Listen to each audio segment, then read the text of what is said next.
my name is Neve. I'm the Education President in the Student Union. Thank you so much for coming along to our next Values Talk, the first one of the new year. Happy New Year, everyone. And yeah, thanks so much for joining. This is something that myself, Elizabeth Parker and Nikki Angolieri have all been working on together to really promote the values of St Mary's and speak about issues that we feel are important and that could be of value to students. So once again, thank you so much for coming along. We really do hope that you engage and that you get so much from this. We've been fortunate to have these guys with us before at St Mary's, and it's probably the most positive reviews I've ever heard of someone giving a talk before, in all honesty. So we're really, really excited to have you here. Thank you both of you, Lennox and Georgina, for coming along today. We really appreciate it. I'll hand over now to Elizabeth to speak more about rewarding participation and about the talk today. Fantastic. So welcome everybody and thank you so much for joining us. So as Neve said, the Values Talks are a collaborative effort between the Students' Union and Widening Participation. And they've been set up themed around the 4 key values of St Mary's, which is respect, inclusion, generosity of spirit, and excellence. I always forget one of them. So yes, so very quickly, in case anyone's sitting there saying, what on earth is WP or what is Widening Participation? It's exactly what it says on the tin. It's about widening the participation of individuals in university and higher education. So it's about identifying and acknowledging structural inequalities, which have meant some groups of the population have been traditionally disadvantaged or underrepresented in HE. So WP seeks to investigate any possible differences in access, success, and progression between different population groups, and then to put in place policies, projects, and interventions to address and tackle these. And what we're really hoping is that with these values talks, they chime in really nicely with some of the aims of those interventions and things, and also the aims of the values of the university overall. So it's my absolute pleasure to introduce our 2 speakers today, Georgina and Lennox. And I'm going to tell you a little bit about them before we kick off. So Georgina is the Operations Director for GGT Solutions. She founded GGT Solutions alongside her husband Lennox and has been in business for the past 12 years. She is a passionate entrepreneur and for the last 7 years has been supporting startups and other entrepreneurs to fulfill their potential in becoming successful business owners. GGT Solutions is an award-winning company recognized for their business acumen and support.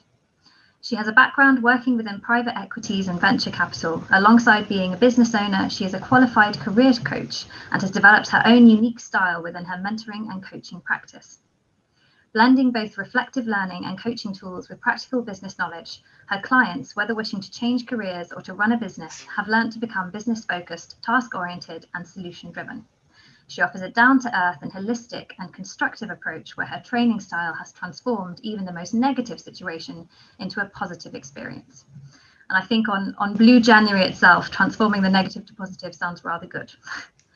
In addition, we have Lennox Thomas, who is the co-founder, Business and Strategic Development Director of GGT Solutions. He is a level-headed, logical thinker with a passion to drive success and talent forward within organizations, and has led GGT into becoming an award-winning training and business consultancy.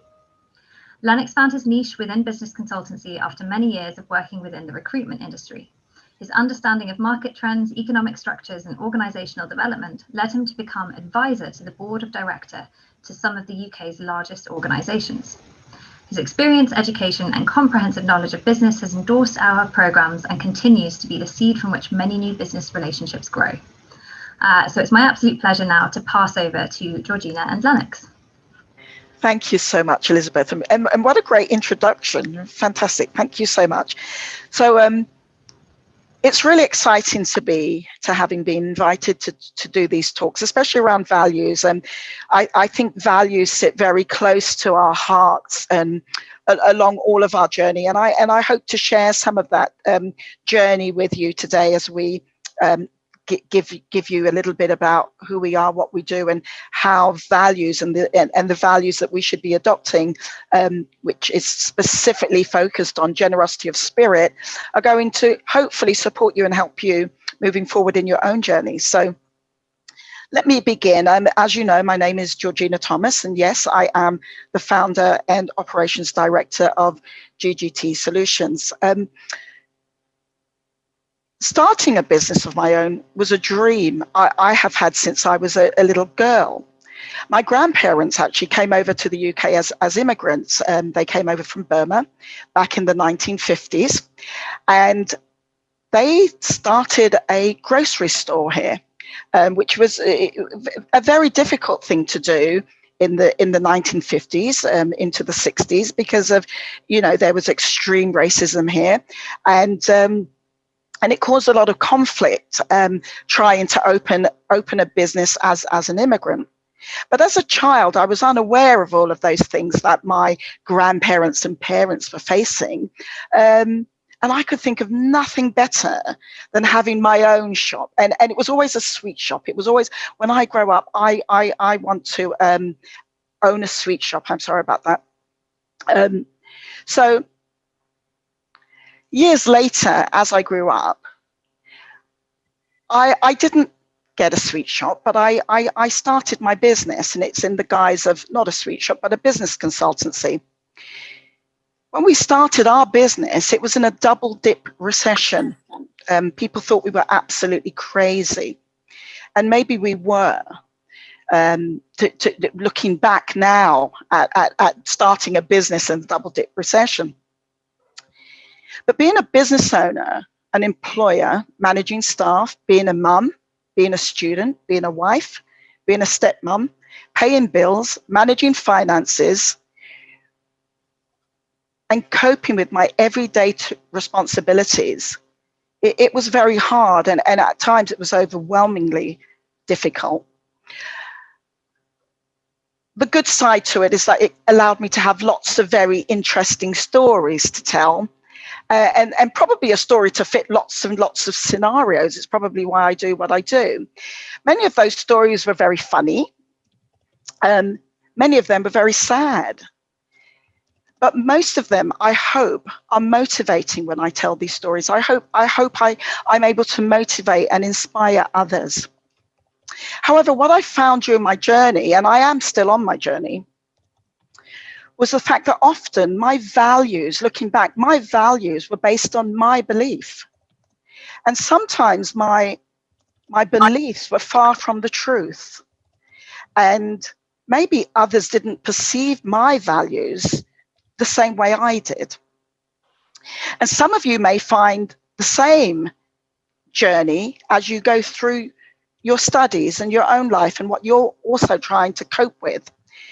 Because our beliefs can often be great and grand and we're on a high, but sometimes they can be quite negative. Sometimes we can be left feeling a little bit down in the dumps. We compare ourselves to others, and we start thinking, everyone seems to have it sorted. Everyone seems to be doing it much better than me. Everyone seems to have a plan. And then we start questioning why we started on our journey in the first place. We start allowing these negative beliefs to come in, which sometimes undermine some of the great values that we might have in place. So if any of you are questioning that, believe me, you're not alone. We are all still on a journey. Coronavirus and all the restrictions that have come with this sent a global shockwave. We're all facing unprecedented times. Black swan events is what economists call. And these types of events are so rare. What we are facing today is so rare, they will never, ever be forgotten. And this pandemic has probably hit every single one of us in different ways, but it's been a very hard road that we have been placed on. So I'm hoping that our talk today will focus you and me and everybody listening to think about healthy, positive values. I want to be able to give you insight into why values are so important to us and how we can stay well in these moments of black swan events. I can honestly say placing good, healthy values in my own life has allowed me not to reflect on what I do, but why I do it, And more so, it gives me a sense of purpose and a sense of pride. When I was asked to do a talk for St. Mary's, I was really flattered. We've done a little bit of work with St. Mary's in the past, and I was really flattered and really honoured that they had come back and asked us, Lennox and I, to do this talk. And it was something I thought, oh, I could easily pull this out the bag. I know all about beliefs and values and propositions, and these are general things I deal with every day to day running a business and giving advice. However, the more I thought about values, the more I spoke about values, specifically the values and the ethos of St. Mary's University, I started to see real clarity in how these values of St. Mary's University are very much associated in my own life. And I'm sure in your life, and I'm sure in lives of other people's that we know and we touch on. So what are values? Let's have a look at what values are. This is what Oprah says. Values are who we are when no one is watching. So just to remind you of the 4 values of St. Mary's University, let's have a look at them. Inclusiveness, generosity of spirit, respect, and excellence. They're all great values to have, aren't they?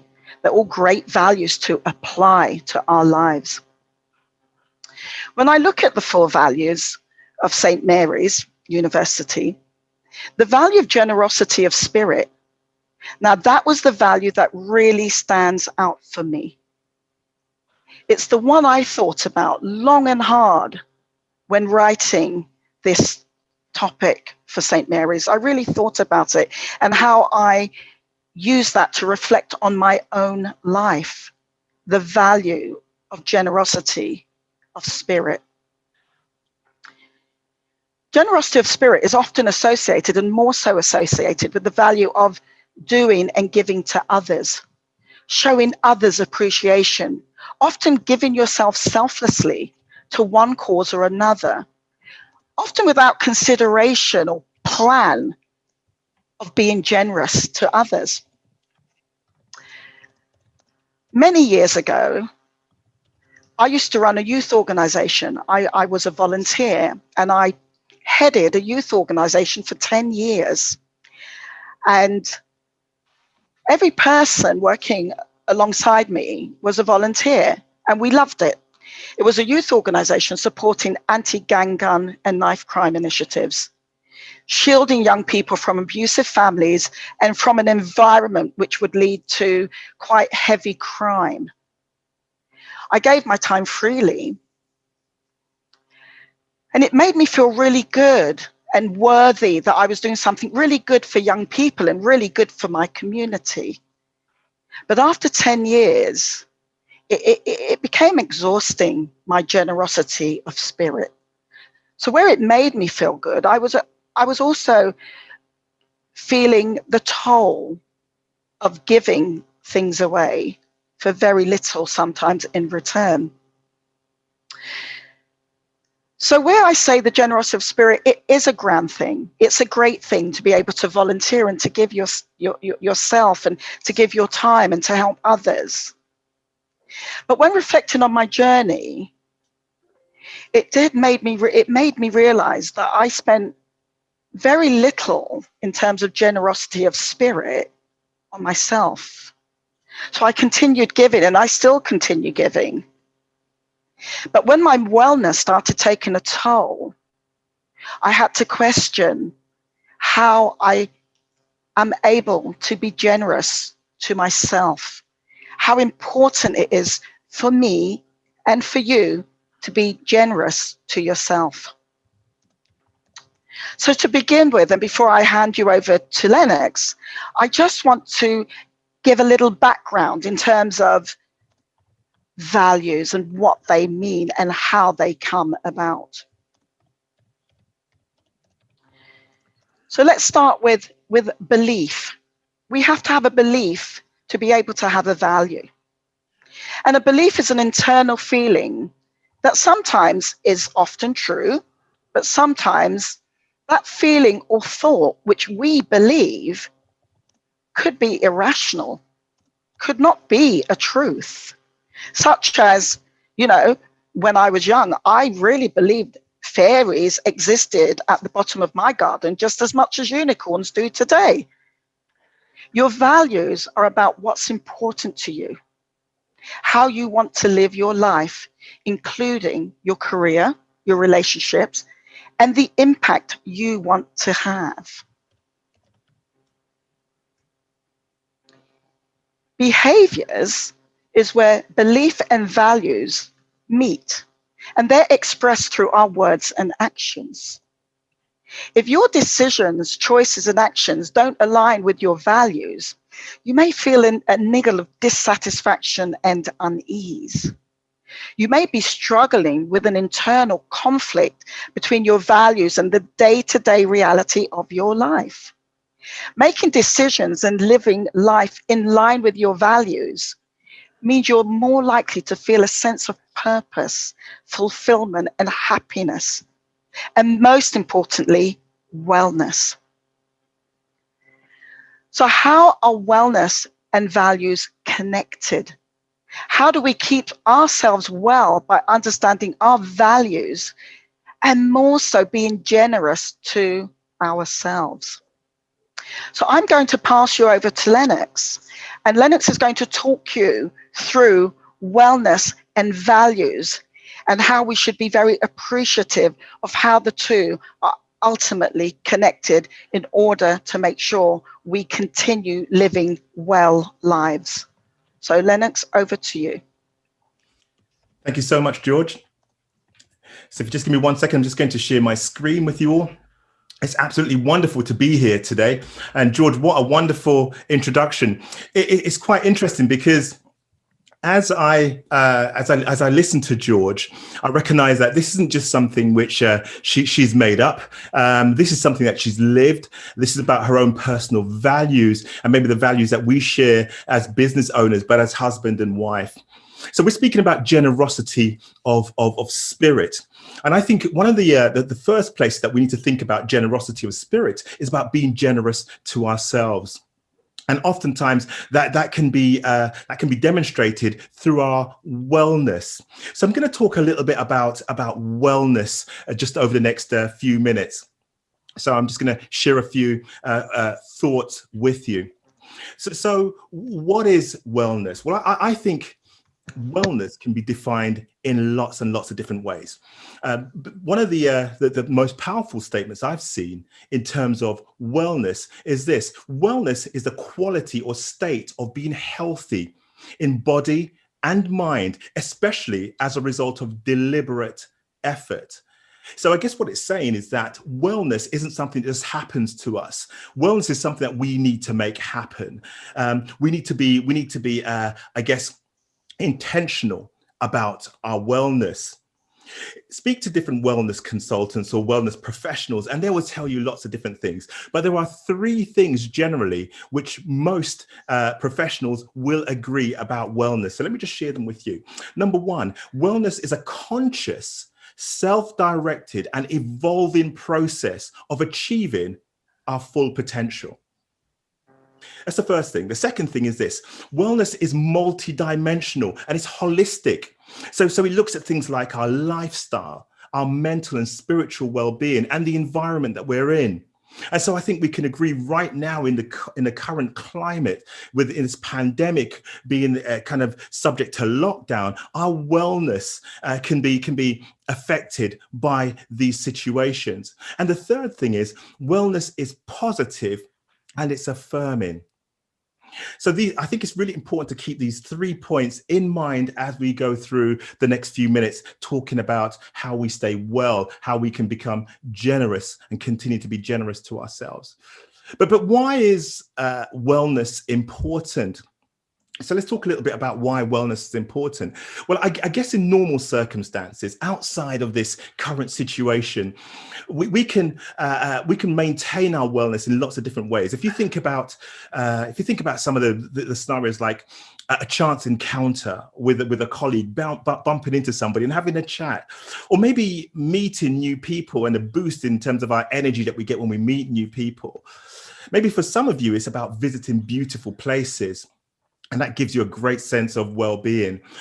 Maybe it's a night out with friends and spending your time with friends, or maybe going to the cinema with someone that you love, or maybe it's about anticipating a holiday abroad. Under normal circumstances, we don't need to be absolutely intentional about our wellness. It kind of just happens, part of our life. But a lockdown has prevented us from doing a lot of these things. And I think the restrictions may cause our wellness to become diminished. And that's why right now we need to be really intentional about our well-being, our personal well-being. So I'm going to share a couple of tips with you, things that you could think about being generous to yourself and developing your wellness. Now, the first thing, I guess, is that at a time like this, for many of us, we find negative thoughts passing through our minds. I guess even at the best of times, some of us may feel negatively about different situations, but right now it is a challenging time. And so the first thing that I want to encourage you to think about is what we call thought awareness. Just being aware of those thoughts that are going through our mind.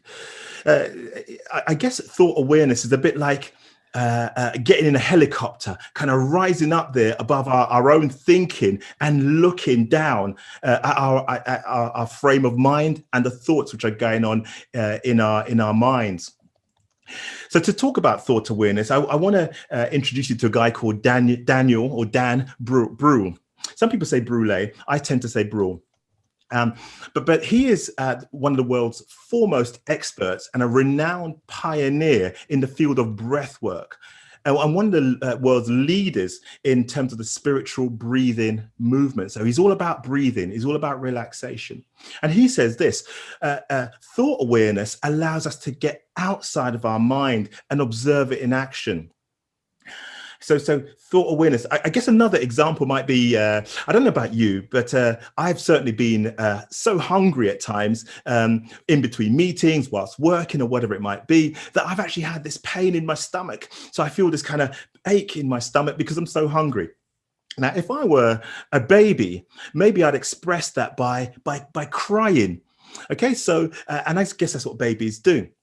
However, as an adult, I'm able to reflect on what I'm feeling. I'm able to add some experience of feeling hungry in the past and recognize that my current hunger is just a temporary state.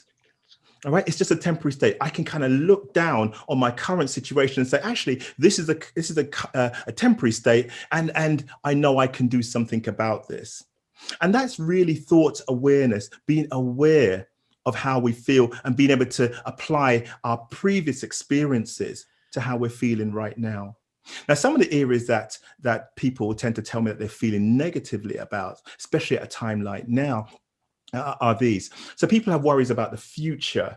So you may have worries about the future right now in a difficult time. People worry about their performance in their studies or at work, etc., that it's not going to be good enough.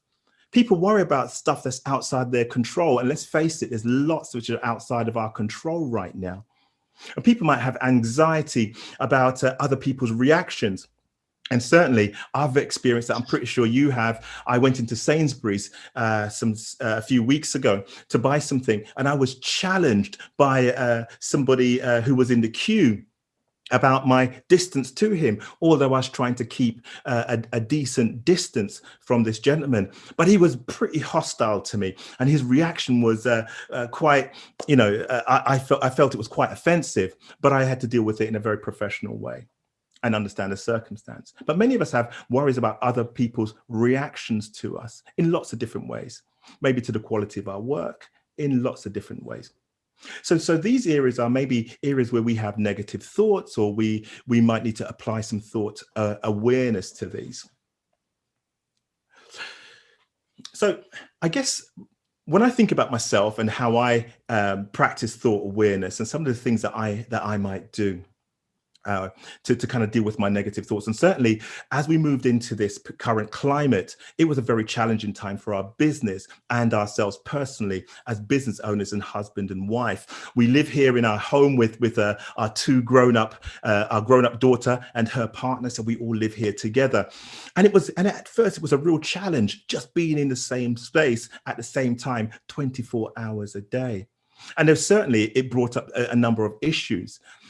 So I had to kind of think, well, how do I deal with this? And thought awareness was a really powerful tool to help me to get through some of those negative thoughts. So what are some of the things that we can do? How can we use thought awareness?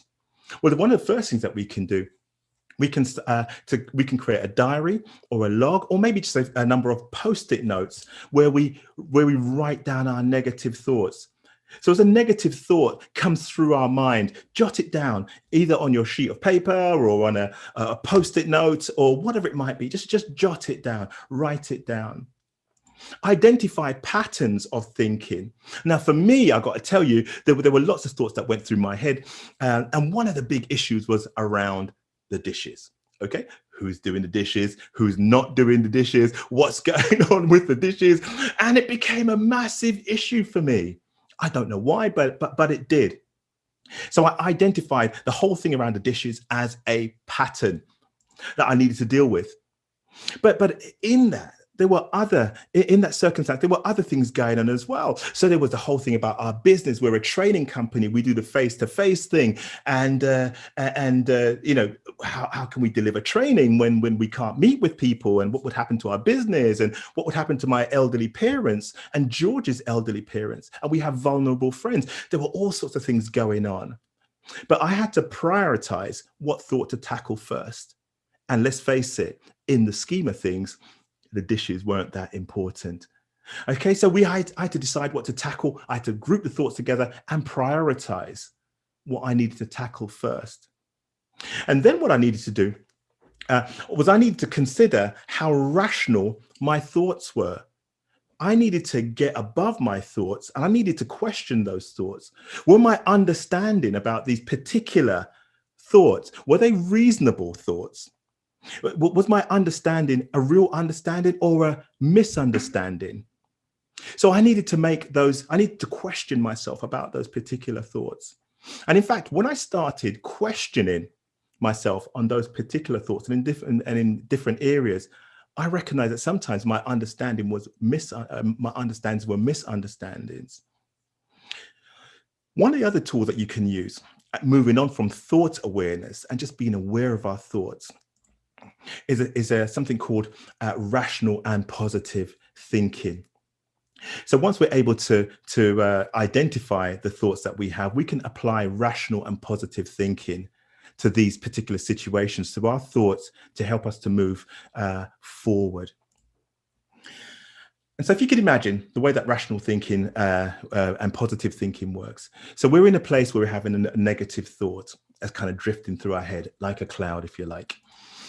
We can apply rational thinking processes. Am I thinking about this in the right way? Is my understanding really an understanding or is it a misunderstanding? We can apply rational thinking processes to the thought we're having. We can then apply positive thinking processes to our rational thinking, and that brings us to a positive place. Now, let me explain what positive thinking processes might be. Well, one of the most powerful positive thinking tools that we can use is positive affirmation. Now, the reason why I pause is because I could sense some of you guys going, "Oh, positive affirmation." Do you know? And that is the response that we get oftentimes when we speak about positive affirmation. Not just so much myself, but lots of people get that kind of response. Yes, Lennox, yes, I can do whatever I want to do. Now, the reason why positive affirmation doesn't work for most people is two real reasons. Because first of all, it's not expressed in the present time. It's something that we're going to do in the future. Positive affirmation works really well when you talk about it in the present tense. And also, positive affirmation works really powerfully when it has a real emotional content, when you are attached to this positive affirmation, if we're not connected to it at an emotional level, actually positive affirmation doesn't work. But apply these two principles to positive affirmation, and it's an incredibly powerful way to shift our thinking. So let's think about positive affirmation. Let's think about those 4 scenarios where oftentimes we worry. So the first was worries about the future. Well, in fact, there are a number of positive statements and affirmation statements that we can share with ourselves on a regular basis that's going to help us to move past negative thinking in this area. So there might be just examples, might be, you might say, I can do whatever I focus my mind on. That's great. It's right now. You may want to use this one. Every thought I think is creating my future. And so that kind of brings us to thinking positively, because every thought we think is creating our future. Or maybe you might say, today I will do something my future self will be proud of.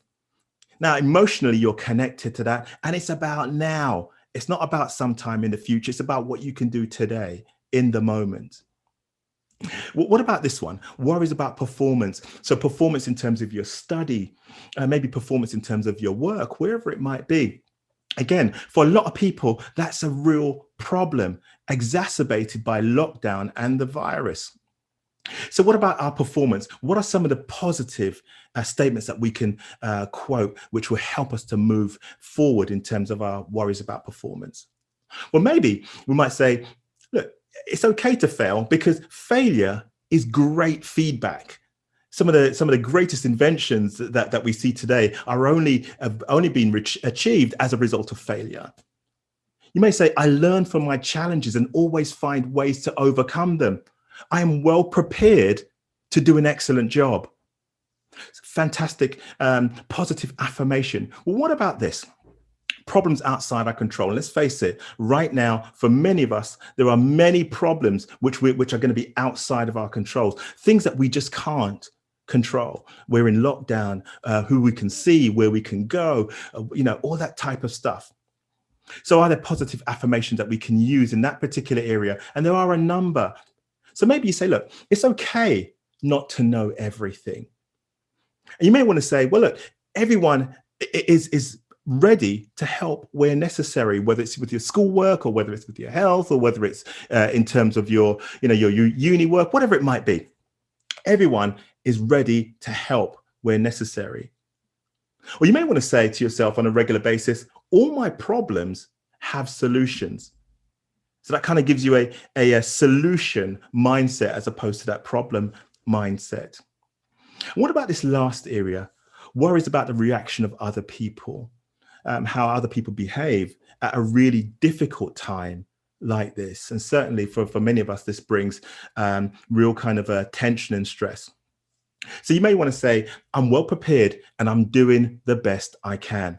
All right, so I'm well prepared. I'm doing the best I can. Fair people are going to respect what I'm trying to do here.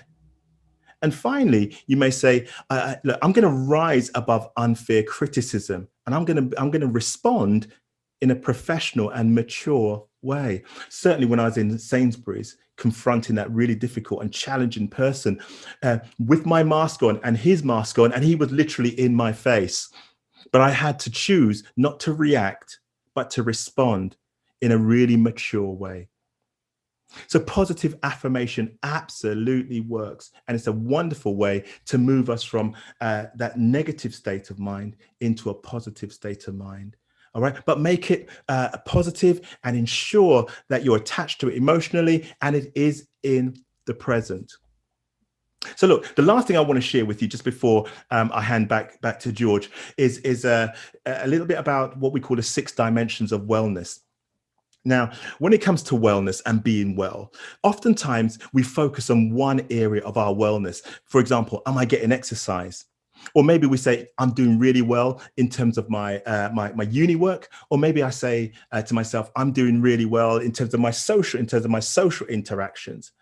However, what we recognize is that being kind of doing well in one area of our social interactions often doesn't leave us with a good general sense of wellness.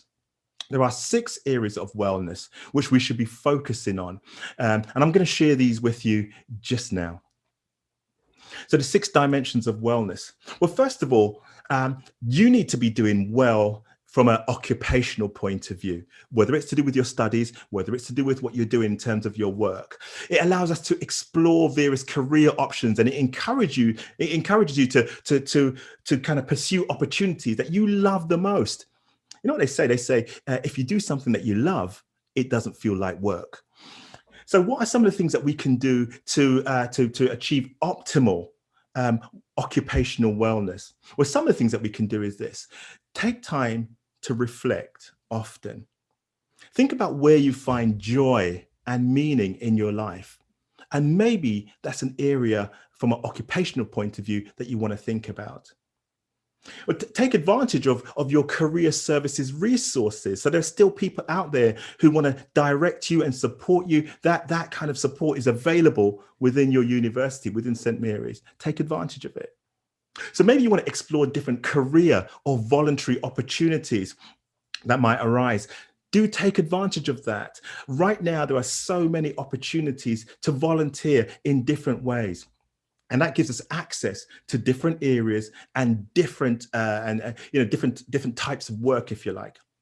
And finally, just set yourself some really realistic career goals, aspirational goals, but achievable goals as well. So think about your occupational wellness. It's really important. I think most of us know about physical wellness, but there is that physical wellness that we need to think about. And this is about eating well, exercising regularly, avoiding harmful habits, and making responsible decisions about your lifestyle.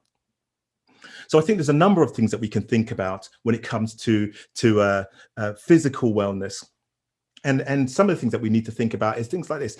Maybe exercising for 30 minutes or so, for maybe 4 or 5 times a week.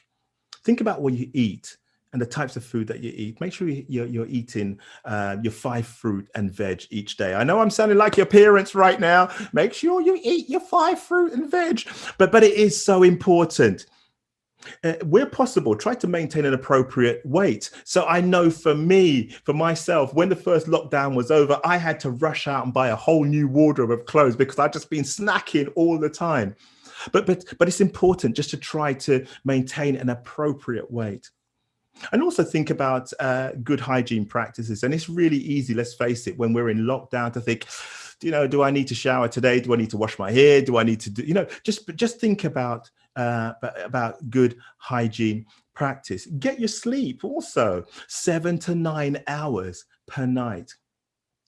So just think about your sleep, and also just pay attention to any signs of illness. Now, let's face it, it's not just about coronavirus right now. There are all the other illnesses which are out there, still out there. So just keep an eye on your body. And should you need medical help or to consult your doctor, please don't be afraid to do that. Look after your physical wellness. There's a couple of other areas, isn't there? There's social wellness. And this is about how you connect with other people, how you contribute to your community, how you understand relationships with other people. And so there's a number of things that you can do to develop in terms of your own social wellness. So make sure you've got a good network of people around you, good family and friends, people that you're talking to regularly. Think about your ability to relate to other people in lots of different settings and develop in this particular area. I think that's really helpful.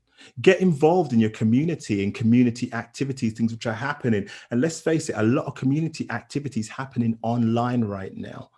So get involved in some of those things. Be knowledgeable about the issues which are taking place out there within your community and what you can do personally to help. And think about how you deal with conflict. And deal with it in a healthy and respectful manner. And let's face it, there is a bit of conflict out there right now. And then there's our intellectual wellness. So the intellectual dimension is probably one that you're really engaged in at the moment. And it's about expanding your knowledge and your skills and your abilities for your own ongoing personal growth.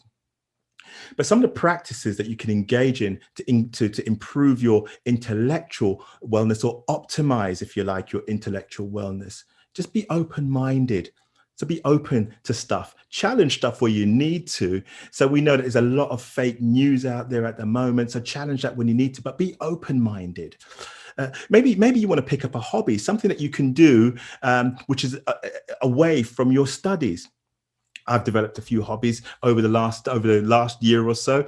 I've learned a different language. There's lots of different things that you can do. So think about reading, and not just reading for study, but reading for pleasure.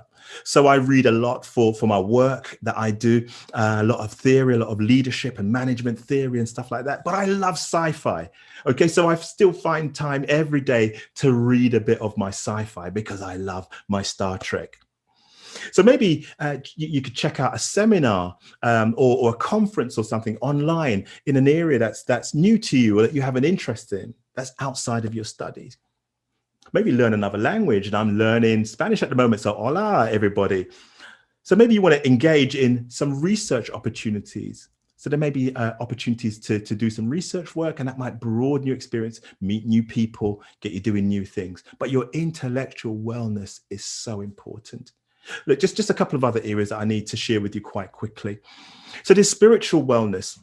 And spiritual wellness is really important. And this is about being consistent with your beliefs and your values, understanding your purpose in life. Now, when I talk about spiritual well-being, I'm not talking about church. I'm not talking about established religions. I'm not talking about that type of thing. But I'm talking about things which are going to help you to be more in tune with yourself. So some of the things that we can do to be to really kind of be optimal in terms of our spiritual wellness is understand what your values are, your beliefs, and your own personal convictions. Understand what they are and live consistently with those. So maybe it's about being tolerant to people with other beliefs and other faiths, and tolerance is an important thing right now because we're right in the middle of this kind of split kind of society. Talking about vaccinations, and there's the for vaccinations, and there are people who are against vaccinations, and it's almost like that Brexit conversation again. But be tolerant of the values and the beliefs of other people. Discover what gives your life meaning and direction. So it's a bit of kind of introspection, if you like. So maybe again, it's about volunteering and looking for those voluntary opportunities. Maybe it's about setting some life goals and taking time out for your own personal reflection. And finally, in terms of this 6 dimensions, I'm going to be kind of closing up just after this for my particular part, but do think about your emotional wellness as well. Okay, and this requires ongoing self-examination just to make sure that you're emotionally well. So what are some of the things that you can do to help you to develop real emotional wellness? So be positive about yourself and be positive about your life. Okay, and that's so important. Maybe think about your performance, and in terms of your performance, be satisfied with your performance. Don't beat yourself up at a time like this, whether it's your performance in work, whether it's what's happening with family, whatever it might be. But be good to yourself in that area. Be non-judgmental in your approach to other people. Own your mistakes when you've made a mistake, and learn from your mistake. And here's one that for me was a really important one, and it's learning how to say no. At the beginning of every year, I make a resolution that this year I'm going to say no to more people than I did before. And that might sound like a bit of a weird one, all right? But know what's important and what's not as important, and really focus on those things which are important, and maybe just try to remove some of those time stealers, so that you can focus on the things that are really important to your wellness. So learn how to say no in a real respectful way without feeling guilty. And finally, just find it easy to laugh. Make time to enjoy yourself and to laugh. Find opportunities every day, multiple opportunities to laugh. Okay, and it is so important. It's like a tonic to our soul. So we know that it's great to have these 6 areas, but it's important to set yourself goals for these areas. And some of these goals may look like these. I'm not going to read them out to you because I'm pretty sure you can read. But it's great to have these wonderful goals when it comes to wellness across these 6 areas. But goals on their own aren't enough. Someone once said to me, Lennox, what do you call a goal without a time frame? And I said, I don't know. And they said, well, a goal without a time frame is a dream. So we need to apply actions to our goals. So just as I close up, I would say, just think about your goal and think about the specific actions that you need to take to achieve your goals, because goals without actions is just a dream. I do hope you've enjoyed this really kind of a brisk kind of run through on wellness. But wellness is important. I'm going to encourage you to stay well through these difficult times. We will get through. We will get to the other side. We're going to ask, whilst you're going through, be generous to yourself and stay well. So I'm going to pass across to George. So thank you very much, and over to George.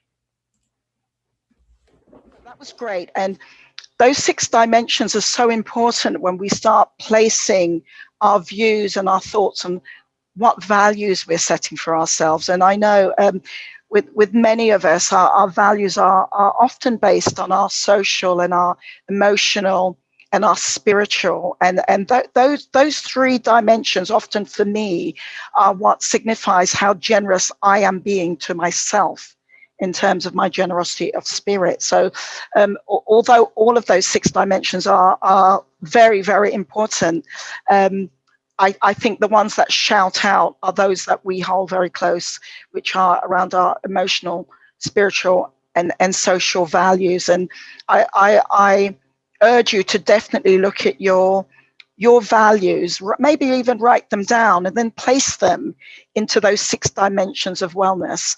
And you will really start learning a lot more about yourself, actually. And it's really, really important. Like, it goes back to what we believe to be the truth, and maybe possibly not what we believe, which is not the truth. So, please do link the 2 as best as you can. Before I close, I leave you with this wonderful image of Mahatma Gandhi. The secret of health for both mind and body is not to mourn for the past, not to worry about the future, or not to anticipate troubles, but to live in the present moment wisely and earnestly. And as I close, I just want to tell you, I want to close a little bit with what I believe is so important to hand over to you, and why I want to hand that over to you.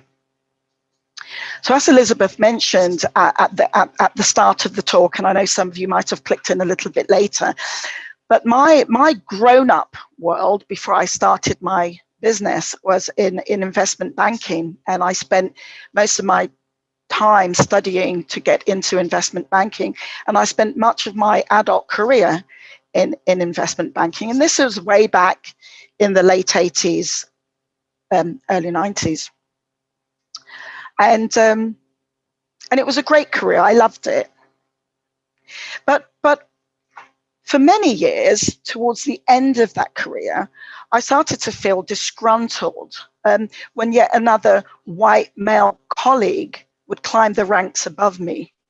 No smarter, often less experienced, and definitely much younger, but put into a position of power. And this position of power often allowed, back in the 90s, for it to be quite an abusive use of power. So that was quite a negative experience. My values were undermined, very, very much so. I started questioning whether I was good enough, and why was I being passed over in terms of promotion. And, you start believing some very negative thought processes. But actually, it was why 13 years ago, I returned to my sweet shop dream. I returned to my values of who I am. And what sat paramount to me was being generous to myself. So I decided to walk away from a very, very lucrative career because I believed that I needed to show a different set of values to myself, a positive set of values, a generous set of values to myself. So unfortunately, GGT is not the sweet shop that I pictured as a young girl, selling amazing, exclusive, hard-boiled sweets which I plan to make in my kitchen, or the wonderful chocolates, and selling those to the masses out there who want wonderful chocolates. But what happened is I set up GGT Solutions, and it's a wonderful business. I own this business with my husband, Lennox, who I've shared with you today.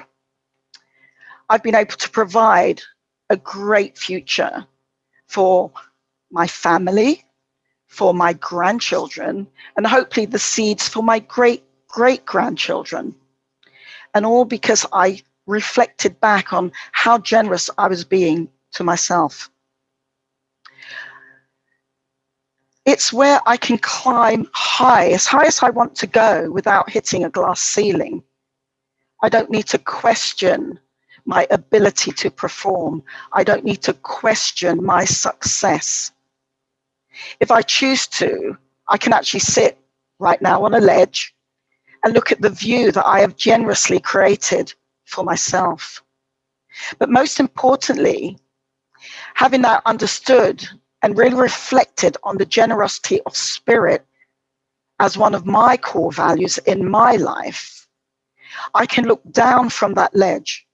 I can look back at that view, and most importantly to me, I can reach down and lend a hand to someone who wants to climb up.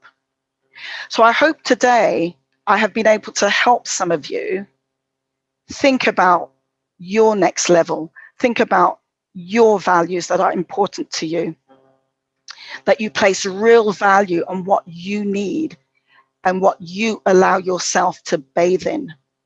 And that bath should be the life called a generosity of spirit, not just for yourselves, but for you.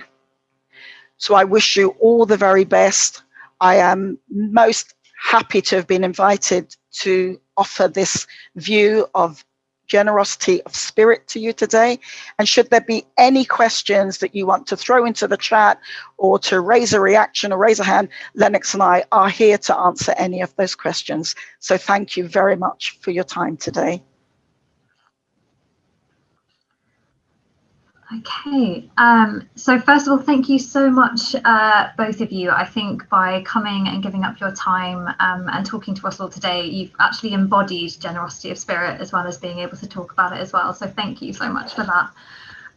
Yeah, to reiterate, if anybody wants to ask a question, we've got about 5 minutes if you want to ask a question in the chat, or if you would just like to unmute or even turn your video on, you're very, very welcome to.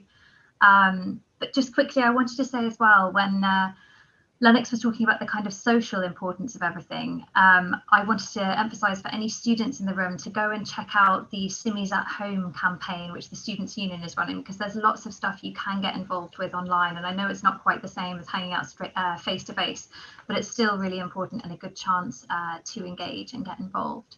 Oh, I can see a few things have come in from the chat. So we've had quite a few thank yous. And we have a question saying, I would love to ask how you have developed the mindset to say no. I think it's something we could all work on. You're on mute, Lennox. Hi there. Hi. I'd love to answer this because I think saying no is really difficult.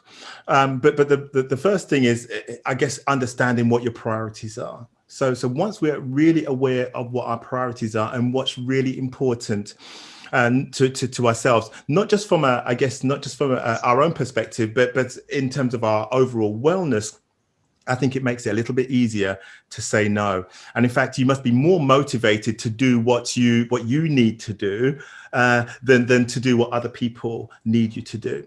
But the most important thing about saying no to other people is being respectful.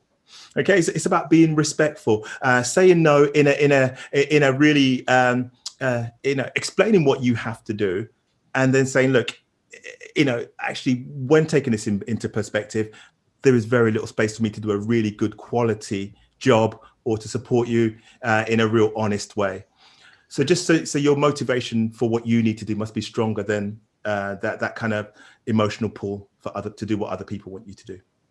And if I could just add to that, really understand why you are saying no and what are the benefits for you saying no. And it is such a hard thing to do. And I know in business, when I started GGT, I just said yes to everything. I was so nervous that if I said no, the client wouldn't accept the proposal but I actually found there was power in no, in power in actually understanding why I was saying no. So before you just say no because you think, oh no, I'm just going to say no because I can't be bothered, really think about why you are saying no and what are the benefits to all parties concerned. I think that's quite important to understand that.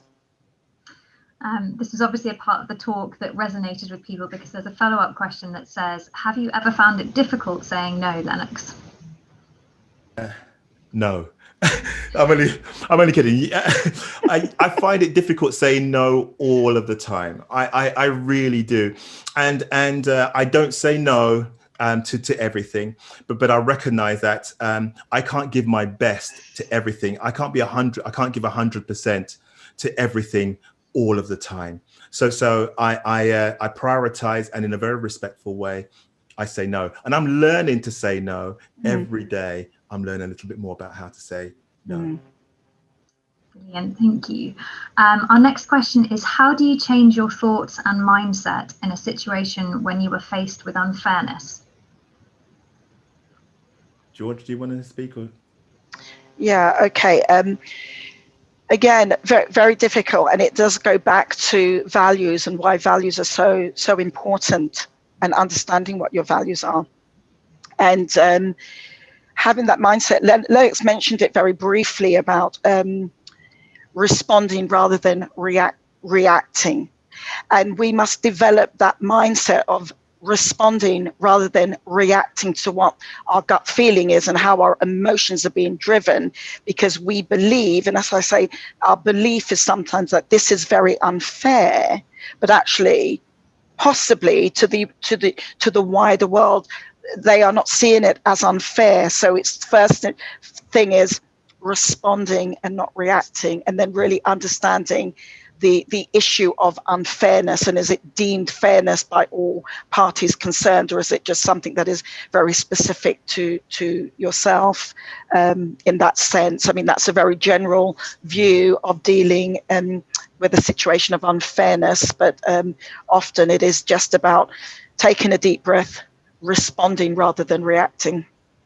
Absolutely. And George, I would also say that it's important that we not just respond and not react, but that we respond to those things that we can change. Yeah. Okay, so sometimes what we do is we tend to respond to stuff that we can't change, and we kind of bang our head against the wall. But it's important that when you look at a situation of unfairness, there are things that you can do. And so focus on those things which you can do, and use your energy to do those things, as opposed to kind of pushing against a closed door where you can't change stuff. So focus on what you can change and not on what you can't. Brilliant. And then one final question, which I think is lovely, is you spoke about the importance of laughter, which I also agree is like tonic to the soul. So what keeps you both laughing? Each other, often. But I you know, like I say, lockdown has been very difficult for all of us. I know it absolutely has. You know, I can't go out and see my friends and my family, and it's been very difficult for me. But what I do every night, I get the most funny WhatsApp sent to me, the most funny videos, so I delete all of those that I just feel are too controversial. I don't want to deal with that. But there are some brilliant jokes out there, brilliant videos being sent, and every night Lennox would say to me, "Oh no, you're not on your social media again, are you?" And I say, "Yes, I am, because I want to go to bed not watching the BBC News, but I want to go to bed looking at all these funny jokes and funny things that are happening with my friends and my family, and have a really good laugh before we go to bed. And yeah, so just find, you know, jokes and funny things and things we can laugh at are happening around us all the time. And I think, you know, we must push away some of the media and things that are being sort of almost forced upon us, and find those moments where we can just sit back and have a good old laugh, and you know, and nothing can take that away from us. A good old belly laugh. I love it. And I would add to that, and I would say just relentlessly pursue opportunities to laugh. I was watching the news this morning and I saw some guys prospecting for gold, and they were in a river and the water was rushing by, and they had these sieves which they kind of put into the water, and they were collecting nuggets of gold. And so sometimes I do think it's difficult sometimes to find stuff to laugh at, even in especially at a time like now, but sometimes we have to prospect for laughter. We have to sieve out the stuff that we don't want so we can find those few nuggets of gold. So search out opportunities to laugh. They are like gold nuggets. They are valuable to our soul and to our spirit. Okay. Well, that's a really lovely note to end on, and I always wish at this point that we were face to face so that we could give you a round of applause, but no, it's very much there with the energy in the room. And thank you both again so much for giving up your time. There's lots of nice thank yous and notes about this being a fantastic talk in the comments, so do take a look at those when you can. Thank you, everyone.